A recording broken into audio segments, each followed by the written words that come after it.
కుమ్రంభీం ఆసిఫాబాద్ జిల్లాలోని జైనూర్ దగ్గర ఒక ఆటో డ్రైవర్ మరి ఆదివాసీ మహిళ అయినటువంటి నీలాబాయ్ ఆమెను కొట్టి అపస్మారక స్థితిలోకి తీసుకెళ్లి మరి ఆమె మీద ఉన్నటువంటి బంగారు వస్తువులు కూడా గుంజుకున్నట్టుగా ఇప్పుడు ఇక్కడికి రావడంతో మాకు తెలిసింది. వారి కొడుకు, వారి భర్త, మరి వాళ్ళ బంధువులు మేమందరి సమక్షంలో అమ్మను నీలాబాయి గారిని పరామర్శించి వారి యొక్క ఆరోగ్య స్థితిగతులు తెలుసుకొని ఫర్దర్ గా ఇంకా మంచి ట్రీట్మెంట్ జరగాలని కోరుకోవడం జరుగుతుంది. జైనూరులో ఉన్నటువంటి మన ఆదివాసీ యువత అంతా కూడా సంయమనంతో ఉండాలి. వాస్తవాలను బయటకు తీసుకొస్తాం. అమ్మ మాత్రం ఇప్పటి వరకు ఆమె మీద గాయాలు కొట్టిందనే చెప్పింది.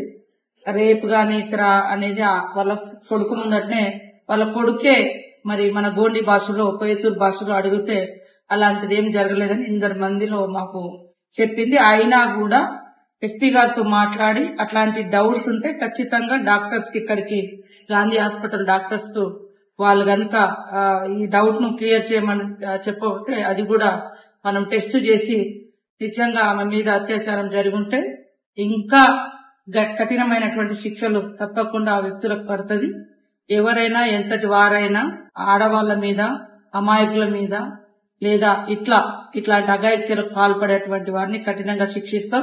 ఇప్పటికే మరి ఆమెను కొట్టినటువంటి దుర్మార్గుని కేసు పెట్టి జైల్లో పంపడం జరిగింది.